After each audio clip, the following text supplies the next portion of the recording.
그 주간의 첫날에 우리가 떡을 떼려 하여 모였더니 바울이 이튿날 떠나고자 하여 그들에게 강론할세 말을 밤중까지 계속하매 유도고라 하는 청년이 창에 걸터 앉아 있다가 깊이 졸더니 바울이 강론하기를 더 오래 하매 졸음을 이기지 못하여 3층에서 떨어지거늘 일으켜 보니 죽었는지라.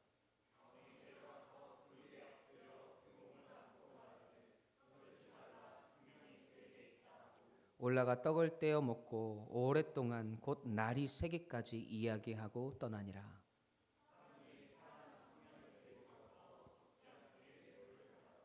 아멘. 살아계신 하나님의 말씀입니다.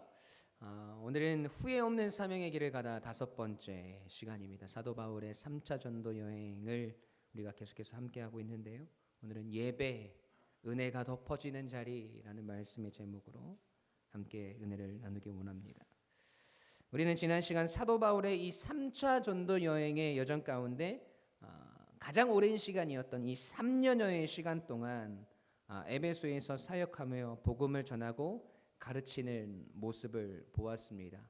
많은 곳에서 사도 바울이 사역을 감당하고 복음을 선포했지만 이 소아시아 지역 그리고 이 에베소에서만큼 긴 시간을 보낸 적이 없었습니다. 수많은 고난과 두려움이 있었지만 복음의 역사를 통해서 수많은 사람들이 주님을 믿게 되고 마술을 하던 자들이 모두 마술책을 모아서 불태워버리는 일들이 일어나죠.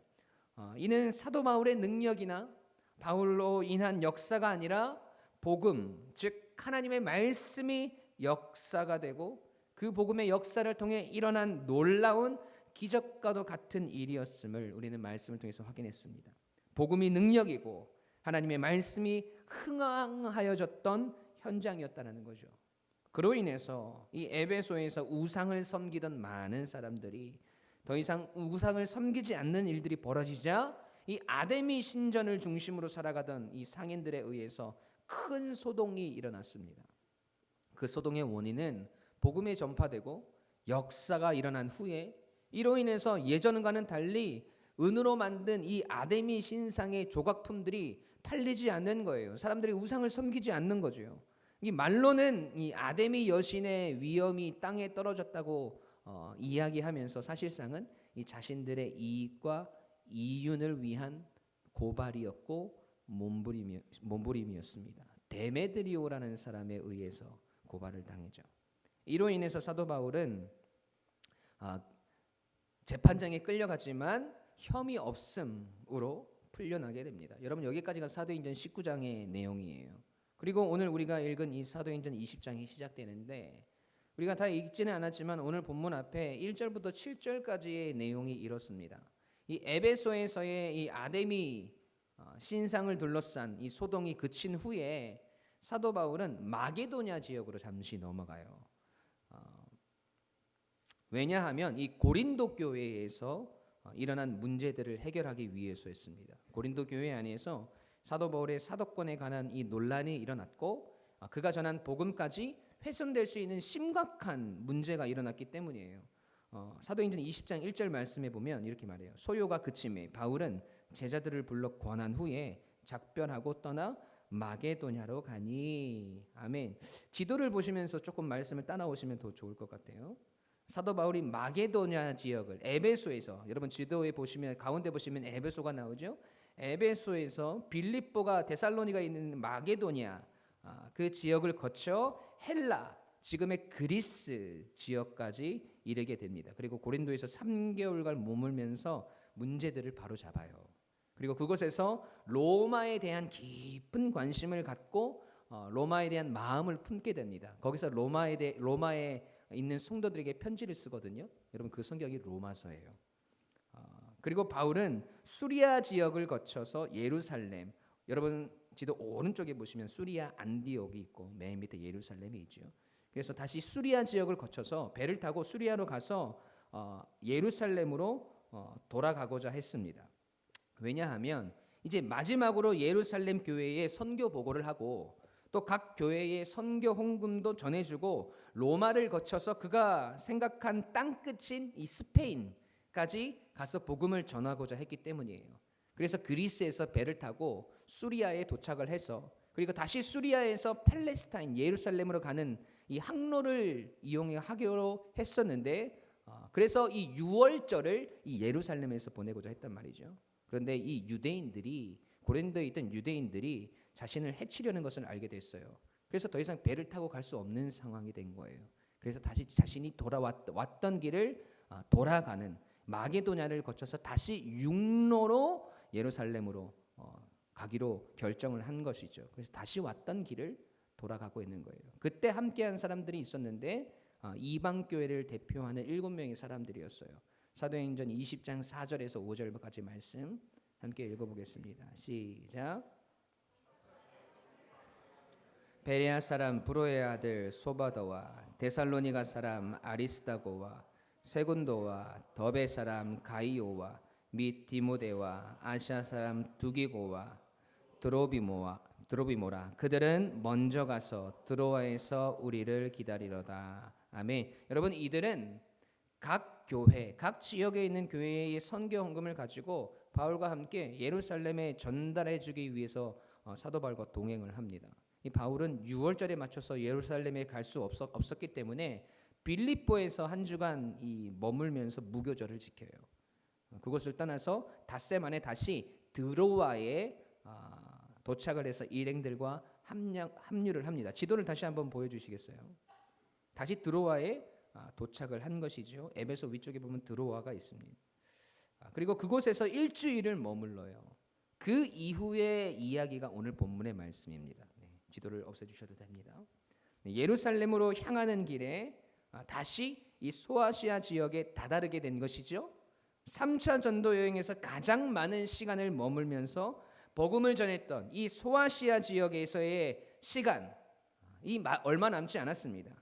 사도 바울이 소아시아의 이 드로아에서 마지막으로 머물러 있던 그때에 있었던 이야기가 오늘의 사건이에요.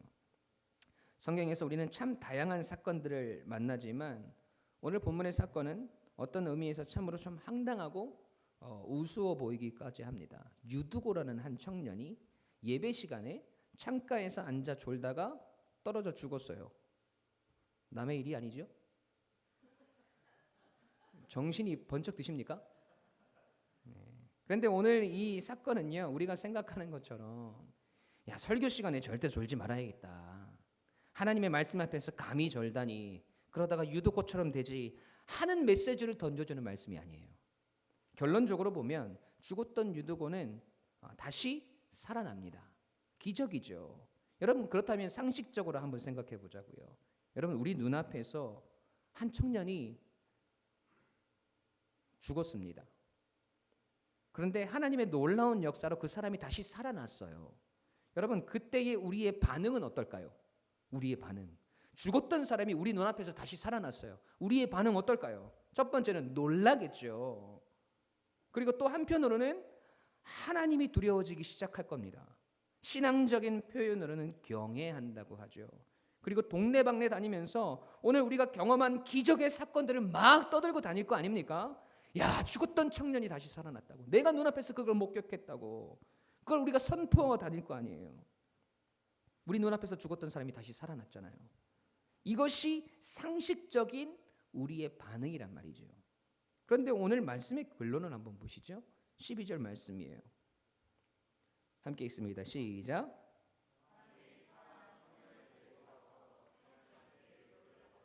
아멘. 여러분, 이거 좀 반응이 좀 이상합니다. 놀라워하고 두려워하고 막 까무라쳐야 되는데 사람들이 살아난 유두고로 인해서 위로를 받았다고 해요. 이를 미루어 볼 때 여러분, 그가 죽었다가 다시 살아난 이 사건이 다른 의미를 지닌다는 것을 우리는 유추해 볼 수 있습니다. 그렇다면 그들이 왜 위로를 얻었을까 하는 의문을 가지고 오늘 본문을 한번 묵상해 보겠습니다. 오늘은 예전처럼 두 가지 대주로 말씀을 전하지 않고 전체적인 내용을 하나의 메시지로 우리 함께 집중하고자 합니다. 원 포인트 설교예요, 오늘은. 자, 오늘 본문 7절을 다시 한번 읽어보겠습니다. 함께 읽겠습니다. 시작.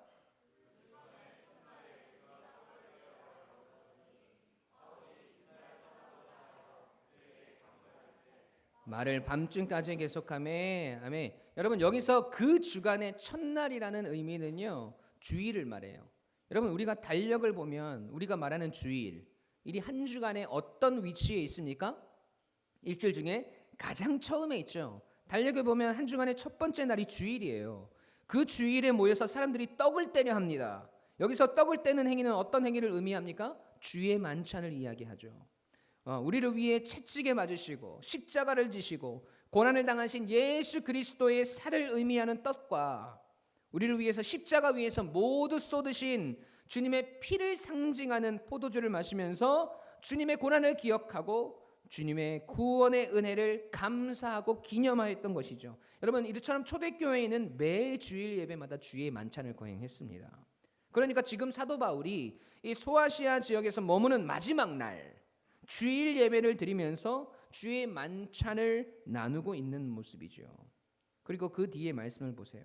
바울이 이튿날 떠나고자 하여 그들에게 강론할새 말을 밤중까지 계속하매. 여러분 지금 상황이 어떤 상황입니까? 사도 바울이 이제 소아시아에서 3년 가까운 시간 동안 말씀 사역과 전도 사역을 마무리하고 이제 내일이면 떠나게 되는 바로 그 전날 밤이에요. 여러분 그러니까 사도 바울의 마음이 얼마나 애절했겠습니까? 지난 3년을 추억해 보면 정말 이 동족의 위협과 헐벗음과 또 수많은 매질과 고난으로 인해서 죽을 뻔한 고비가 한두 번이 아니었어요. 그러나 그 속에서 여전히 성령님은 역사하셨고 수많은 사람들이 주님께 돌아왔습니다. 두란노 서원에서 사람들이 다 휴식을 취하는 그 점심시간에 2년 동안 말씀을 전하면서 그 속에서 말씀의 역사를 바라보게 되고 말씀에 흥황하여짐을 경험합니다. 지난 시간들이 주마등처럼 지나가지 않았겠습니까? 여러분 그래서 사도 바울이 얼마나 간절한 마음으로 마지막 고별 설교를 했겠어요. 그래서 그 설교가 길어져서 밤중까지 계속되었다고 말합니다. 여러분 이제 이 양떼를 떠나야 하는 목자의 심정을 이해하셔야 돼요. 험난한 과정 중에 낳은 이 영적인 자녀들을 이제는 다시 볼 기약이 없는 거예요. 바울은 이제 이 설교를 마지막으로 다음 날 수리아 지역을 거쳐서 예루살렘을 향해 떠나야 합니다. 그러니 마지막까지 한 말씀이라도 나누고 싶은 간절한 마음에 설교가 길어졌던 것이죠. 여러분 그런데 사도 바울의 설교가 길어졌는데 우리가 고린도 후서에서도 확인했지만 사도 바울이 아볼로처럼 막 달변가가 아니에요. 그의 말에는 막 부족한 것들이 많다고 자기 자신 스스로가 이야기를 합니다. 막 말을 더듬고 앞말과 뒷말이 막 꼬이는 그런 스타일의 설교였단 말이죠. 그런 그의 설교가 분명 간절함과 애타는 마음으로 가득했지만 밤늦게까지 계속되는 설교 때문에 웃지 못할 일이 하나 벌어져요. 오늘 본문 8절 9절 말씀 함께 읽습니다. 시작.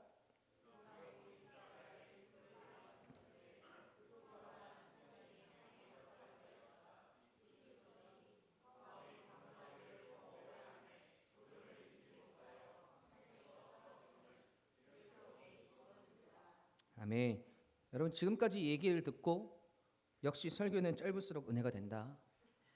설교는 길면 안 된다라는 마음을 가지시면 안 됩니다. 여러분 지금 사람들이 모인 장소가 어디예요? 윗다락에 모였다고 말하지요. 그리고 등불을 많이 켰다는 것으로 봐서는요, 이 마가의 다락방과 같은 아주 넓은 다락방이었을 것입니다. 그 넓은 다락방에 등불을 많이 켜야 할 만큼 사람들이 많이 모였다는 것이죠. 거기에 이 유두고라는 청년이 창틀에 앉아 있었어요. 여러분 그림을 한번 상상해 봅시다. 지금 장소가 다락이에요. 대부분 이 다락은 천장이 낮아요. 이 천장이 낮은 넓은 다락에 사람들이 꽉 차서 앉아 있습니다. 그리고 등불도 켜놓았어요. 그럼 사람들에게 뿜어져 나오는 더운 열기와 또 켜놓은 등불에 연소된 이 연기들이 전부 위로 올라가서 창문으로 나가게 되는데 거기에 이 유두고라는 청년이 앉아 있었던 겁니다.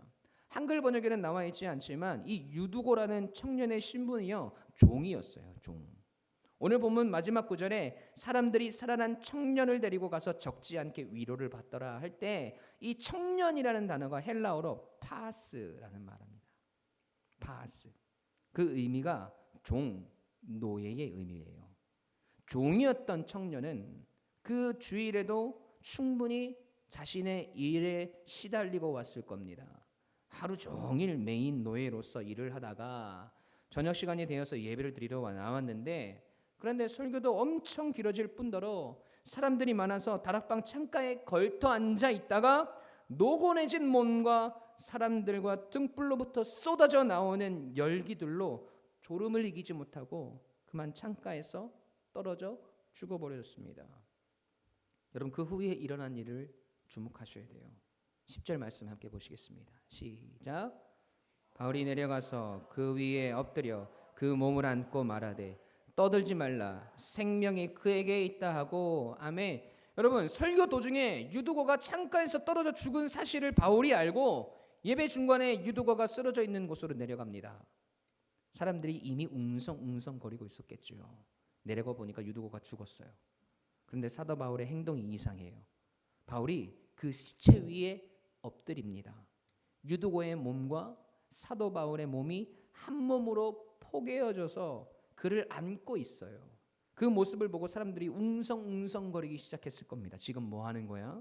왜 저런 행동을 하지? 지금 죽은 사람 앞에 두고 뭐 하는 거야? 별의별 이야기를 다 털어놓고 있었을 겁니다. 그때 사도 바울이 이야기하는 거예요.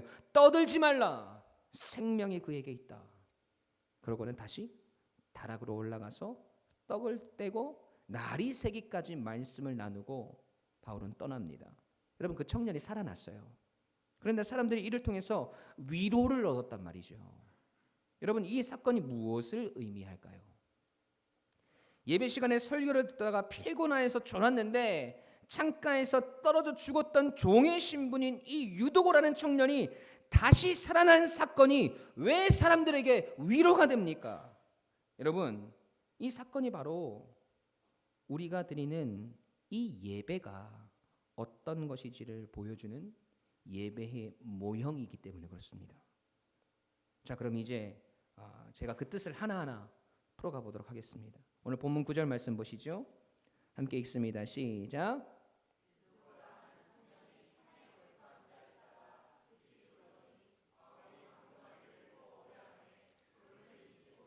3층에서 떨어지거늘 일컬으니 죽었는지라. 아멘. 여러분, 여기서 3층에서 떨어지거늘 할 때 이 떨어지다라는 단어가요, 이 헬라어 원어로 피프토라는 말이에요. 뭐라고요?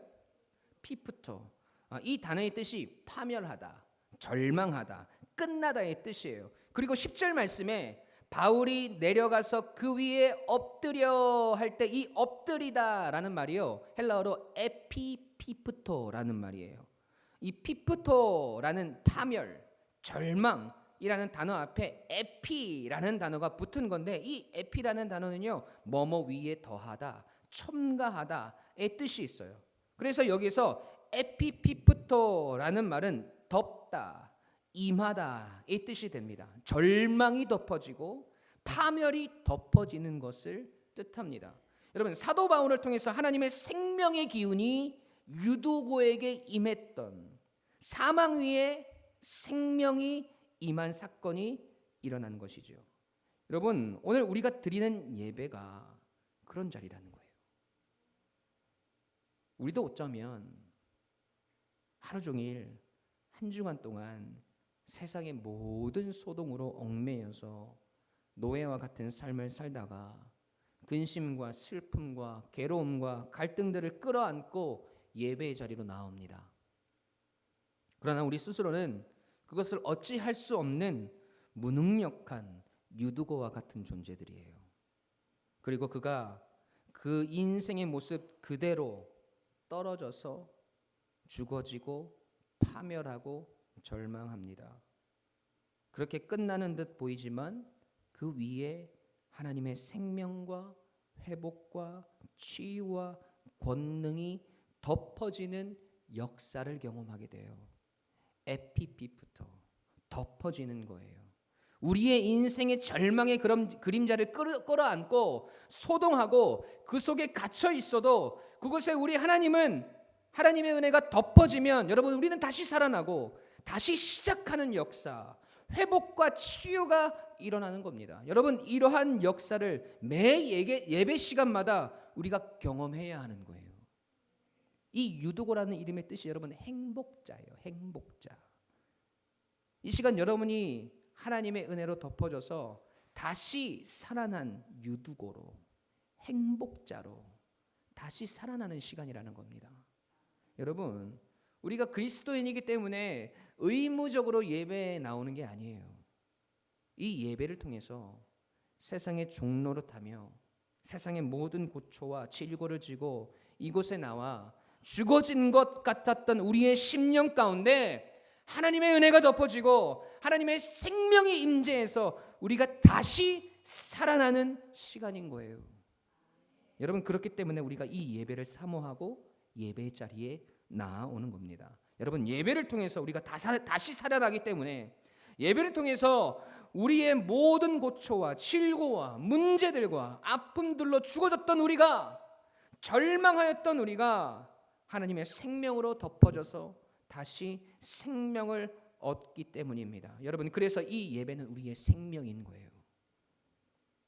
여러분, 야곱이라는 인물을 아시지요? 아버지 이삭을 속이고 형 에서를 속여서 장자의 축복을 받습니다. 그리고 자신을 죽이려는 형을 피해서 도망자 신세가 돼요. 도망하다가 이 루스라는 곳에서 하룻밤을 머물게 됩니다.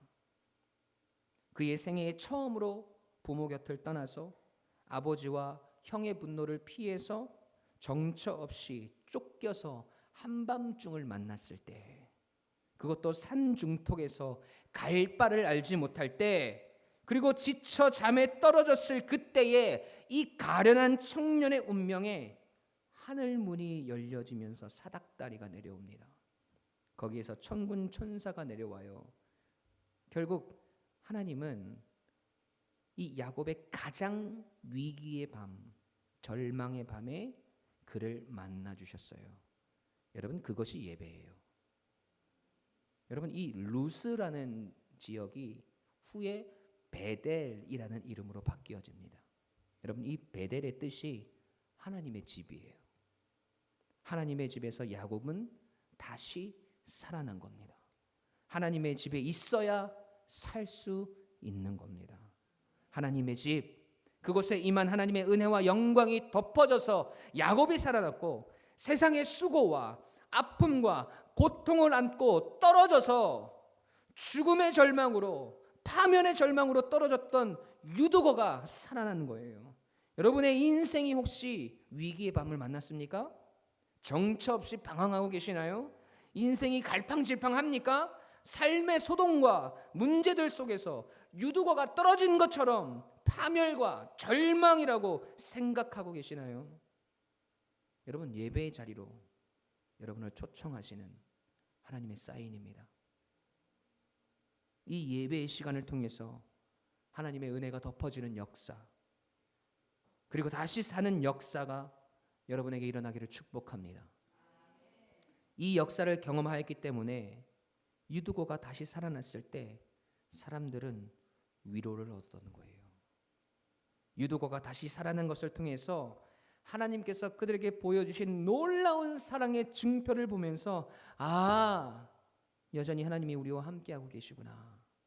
우리의 절망과 소동과 우리의 소란함들, 우리의 근심과 걱정은 하나님의 생명이 덮어질 때 다시 소생되고 살아나는 것이구나 하는 것을 그들이 보았기 때문입니다. 사람들이 살아난 청년을 데리고 가서 적지 않게 위로를 받더라. 여러분, 이 위로가 오늘 이 예배를 통해서 우리에게 임하길 소원합니다. 좌절과 절망에 허우적거리는 우리의 삶이 다시 생명으로 뒤덮여서 다시 살아나는 은혜의 역사가 여러분이 지금 하나님 앞에 드리고 있는 이 예배를 통해서 여러분의 심령 가운데 뒤덮여지길, 에피피부터 덮어지다, 임재하다, 이 은혜의 역사가 여러분에게 지금 임하길 주님의 이름으로 간절히 축원합니다. 아멘. 여러분, 다시 일어나라는 찬양의 가사가 있어요. 이 가사가 이렇습니다. 나는 내 마음에 복음이 흥했던 곳에서 다시 아버지를 만나고 주님, 내 마음의 연약한 눈물의 끝에서 또 나를 반겨주시네. 작다 생각했던 그의 부르심 다시 나를 회복해 하시네. 여러분, 이 세상의 모든 질고와 고통과 문제들과 어려움들을 안고 예배의 자리에 나와왔던 유두고는요, 죽었습니다. 그리고 그는 하나님의 생명으로 인해서 다시 살아남을 경험하게 됐습니다. 오늘 우리의 눈물의 끝에서 우리를 반겨주시는 주님, 오늘 우리의 연약함을 감싸주시는 그 주님을 유두고는 만났고 오늘 우리가 만나는 것입니다. 여러분, 그래서 여러분에게 권면하고 싶습니다. 이 찬양의 후렴구 가사예요. 다시 일어나 주를 예배함이 내 모든 기쁨이 되리. 그의 기쁨 되어 삶의 모든 순간을 주께 다 내어드리리. 오늘 이 고백이 여러분을 통해서 하나님께 드려지기를 소원합니다. 우리 함께 찬양할까요?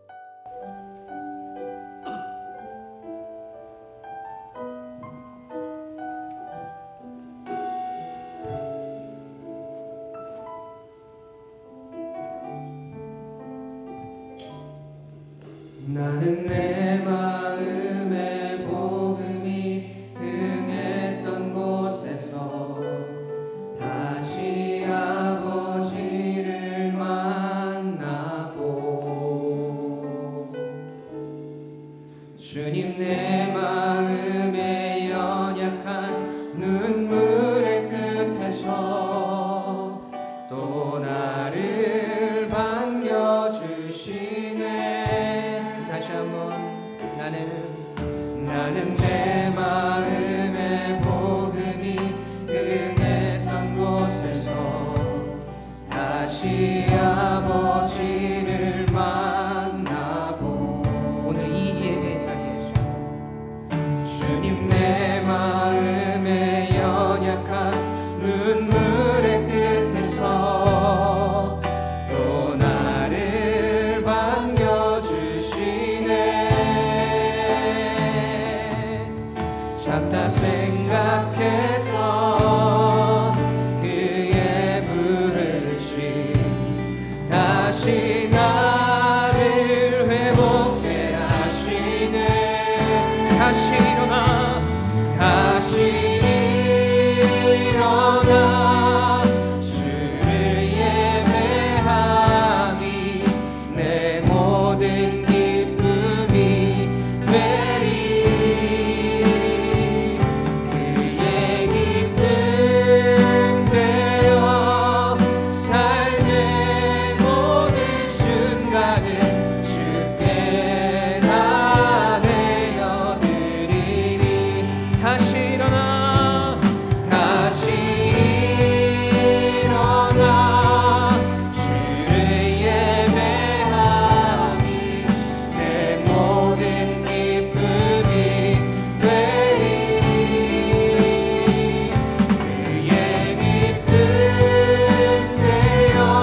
가슴에 손을 얹고 기도합시다.